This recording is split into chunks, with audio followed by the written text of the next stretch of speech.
Ari, I'll let you start. Which one of those just jumps Florida. out to you and that's what I said too. That's what I said too. Is it not? Oh no, I'm 100% in agreement with you, because there is a universe where they go over and Billy Napier gets fired. Like, if they go 7-5, they're going over and Billy Napier gets canned. Like, I don't think it's possible for them to be worse than last year, which puts them over. The schedule is slightly easier. It's still hard, but they trade UCF for USF. The dates of the games change. They get LSU really early. Miami's not the opener. Miami's the fourth game. You get Texas A&M back to back. It doesn't end with the biggest grind like last year did. It actually spaces out a little better. So yeah, I'm looking at that and going, they've got to be as good as last season. I can't imagine a scenario where they're worse than last season.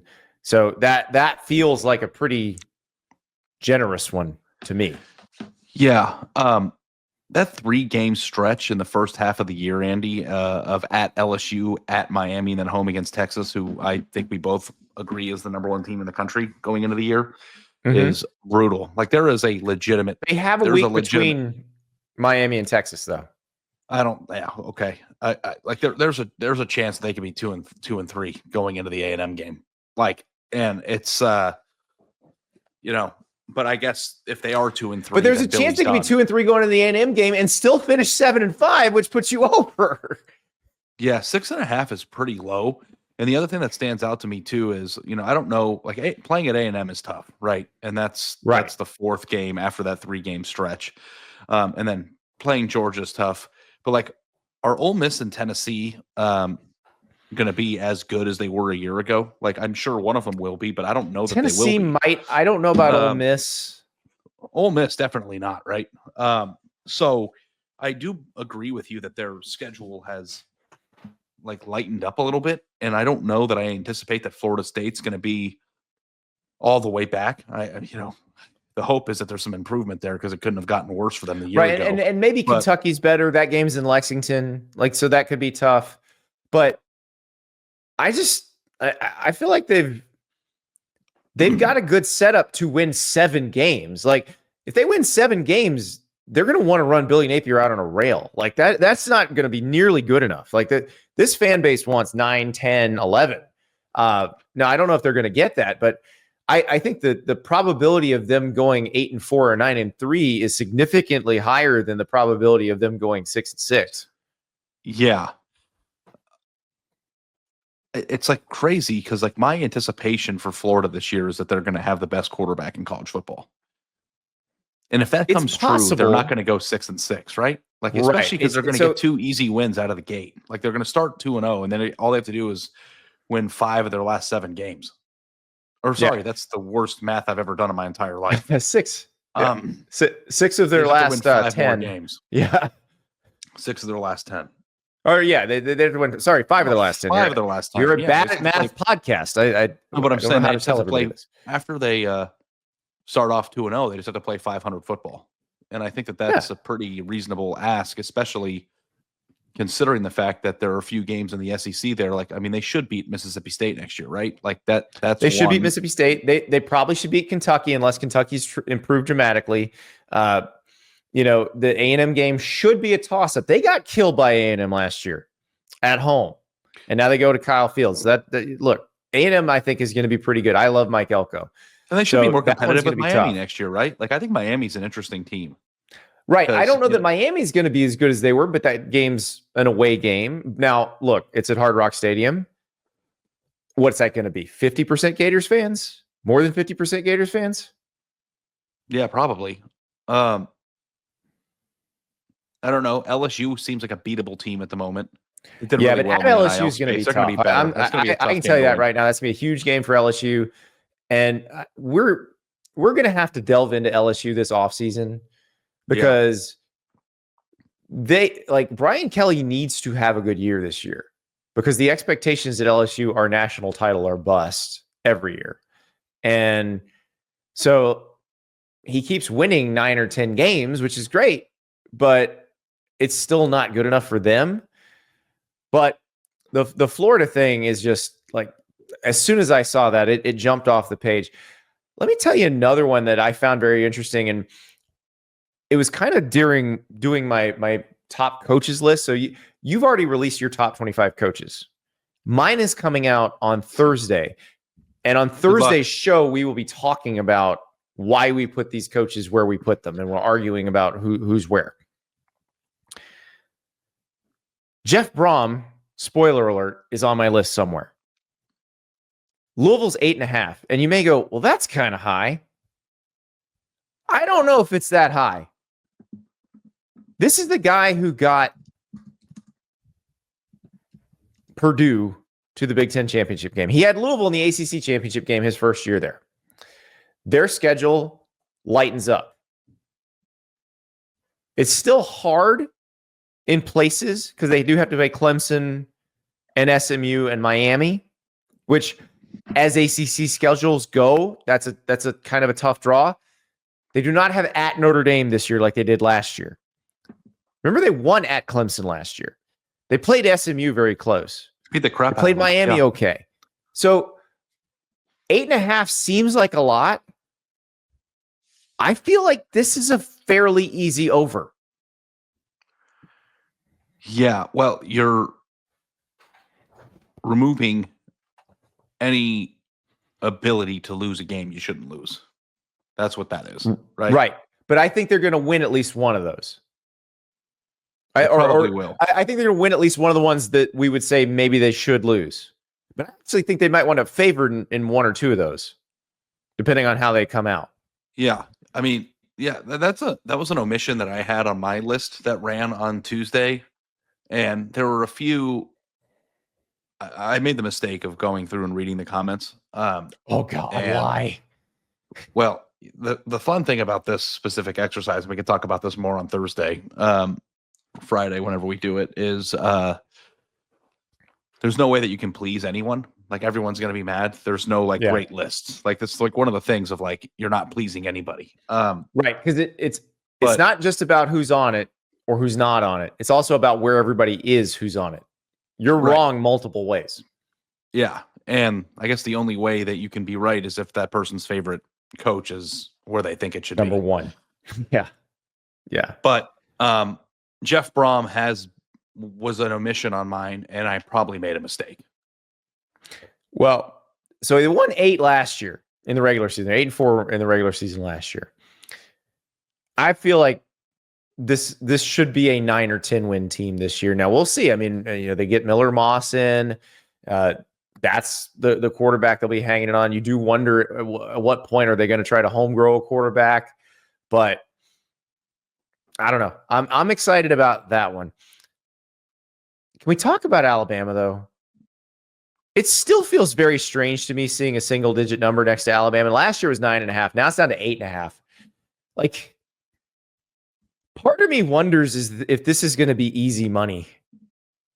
And like that talented roster just starts rolling people. The only way it's easy money is if you know something's wrong, immediately hit it, and then you never have to sweat. Like, you don't know which way you're going on this, right? Like, so like right.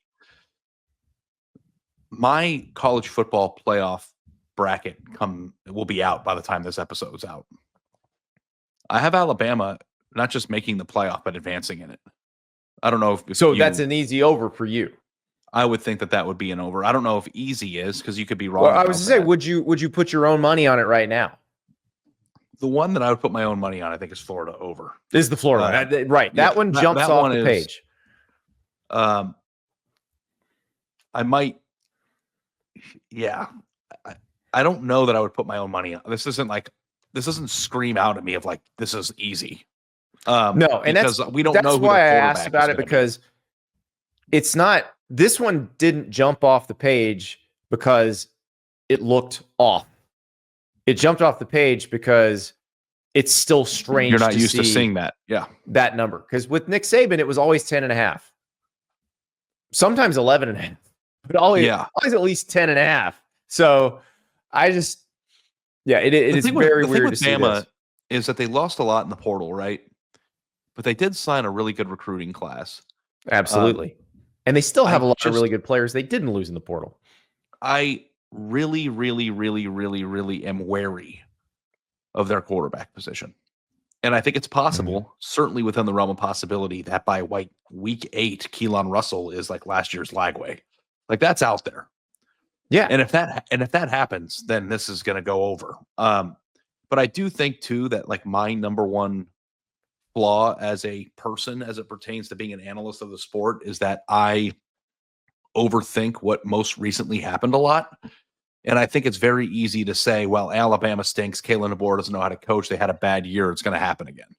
But like, I also want to rely on the things that we know about him, which is that he's getting his offensive coordinator back from Washington. Ryan Grubb's coming back. He got fired by the Seahawks. Now he's rejoining Kalen DeBoer in Tuscaloosa.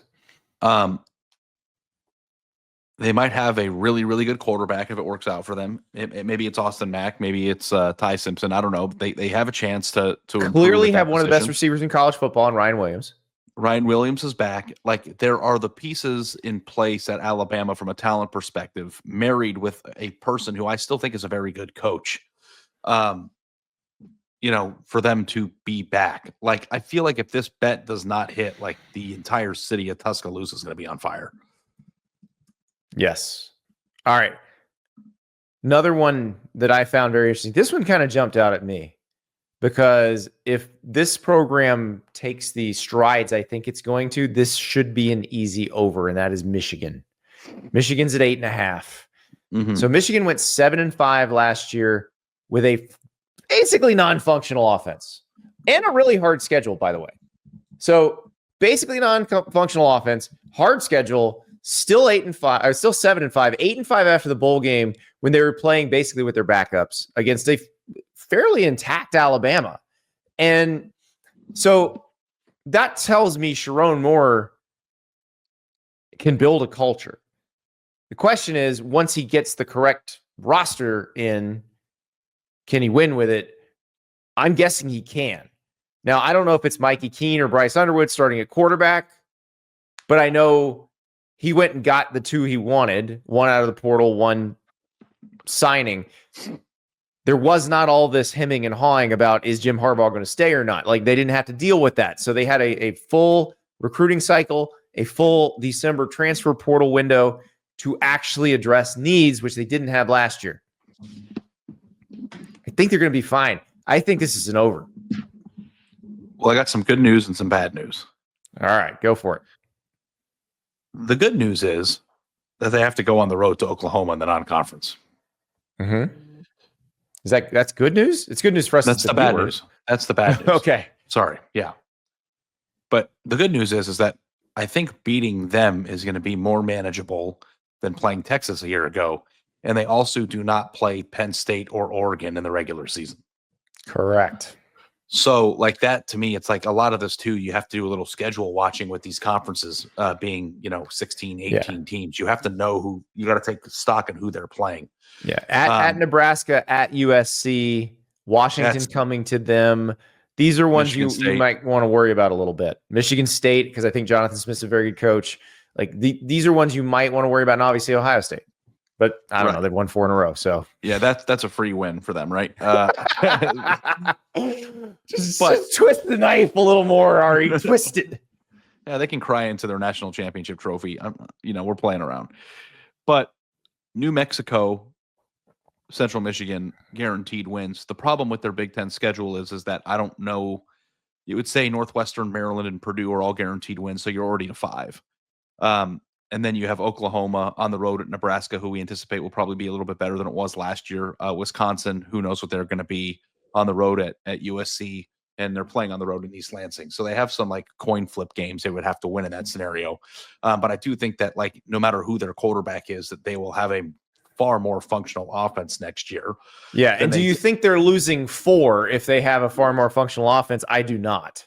But I do wonder what Michigan Wolverine life is like without Kenneth Grant and Mason Graham and Will Johnson and all these guys that were. We saw it without Will Johnson for most of last season. The they Mason did beat Graham Ohio and State Kenneth without him.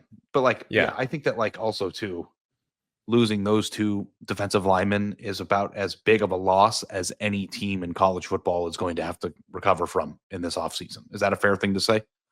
No, I would say that Ohio State lost more on defense than Michigan did.